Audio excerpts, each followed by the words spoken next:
Investigation चालू आहे, बाकी सगळे SIT शांत बसलेत, इन्व्हेस्टिगेशन बाजूला पडलेले आहेत. पण ह्या बाबतीतलं इन्व्हेस्टिगेशन लय जोरात सुरू आहे. कडक कपडे घालून तिथं असणारे नेते, सभापती आणि सगळे लोक इन्व्हेस्टिगेशन करतात. जरा रिपोर्ट येऊ द्या, मग बघू याच्या बाबतीत काय. दादा, जंगली रमी खेळताना मला बँक खाते जे ते जोडावं लागतं, इतर गोष्टीचं सगळं प्रोसिजर करावं लागतात असं कोकाट्यांनी म्हणलं. मी ती कुठली प्रोसिजर केली नव्हती. आता बरंच काय त्यांना माहिती आहे. जंगली रंबी खेळायचं असेल म्हणजे तुम्हाला तुमच्या विभागाबद्दल एखादा प्रश्न केला, त्याचं उत्तर तुम्हाला माहित नाही, पण जंगली रंबीच्या बाबतीत तुम्हाला प्रश्न केला, तुम्हाला हे माहिती की त्याला अकाउंट जोडावं लागतं, त्याला असं खेळावं लागतं. म्हणजे वा, गजबच कारभार या सरकारचा, या मंत्र्याचा. म्हणजे आम्ही जेव्हा शेतकऱ्याचे मुद्दे मांडतो, हे होणार नाही, हे होऊच शकत नाही, उत्तर देताना थातून मात्र उत्तर देता. मग जंगली रंबीच्या बाबतीत बोलत असताना फार स्पष्टपणे तुम्ही बोलता.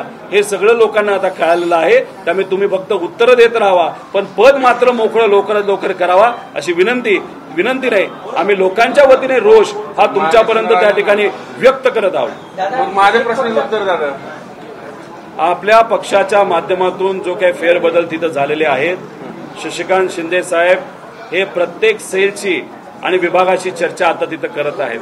काल 8 विभागाची चर्चा तिथं झाली.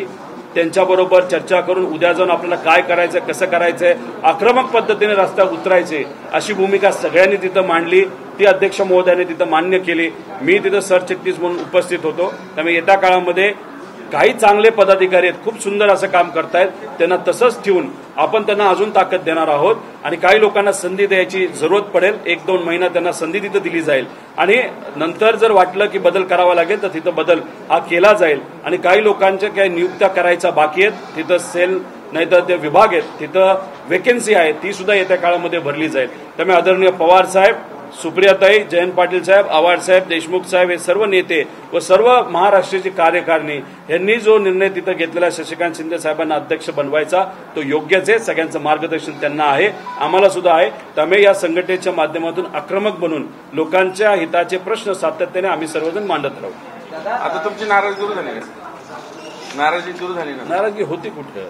आमची नाराजगी एवढीच होती की हे जे शेतकऱ्याचे प्रश्न आहेत, हे छोट्या मोठ्या कॉन्ट्रॅक्टरचे मुद्दे आहेत, हे गरिबावर जो अन्याय होतो, तिथं देशमुख परिवारावर अन्याय झाला, मुंडे परिवारावर अन्याय झाला, सूर्यवंशी परिवारावर अन्याय झाला, याचा आवाज म्हणून तिथं ज्या पद्धतीने आपल्याला लढायला पाहिजे होतं ते तिथं कुठंतरी बरेच इलेक्शन झाल्यानंतर थोडंसं लोक आणि कार्यकर्ते हे नरमले होते.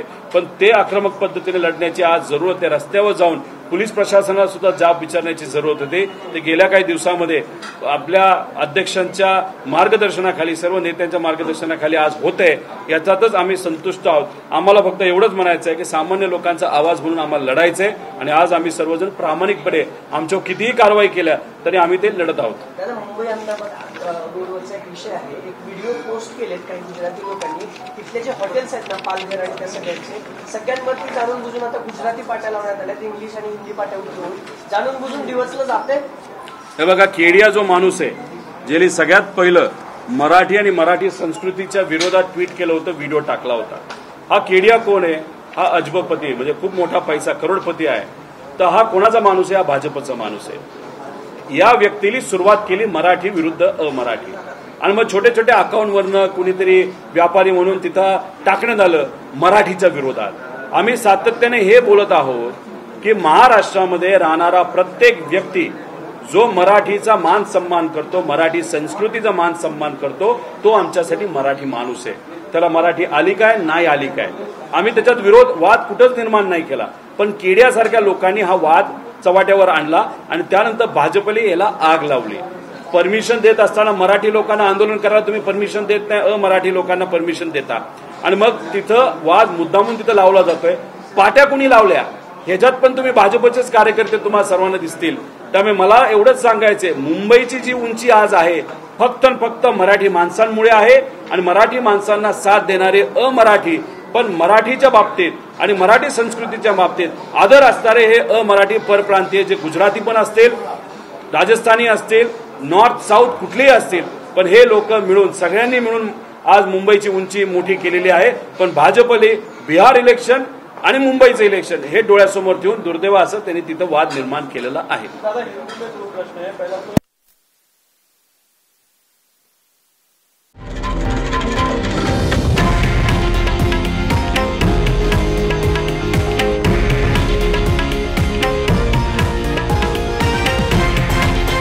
हे आहे देशातील नंबर 1 न्यूज नेटवर्क आणि आपण पाहत आहात TV9 मराठी, एकमेव.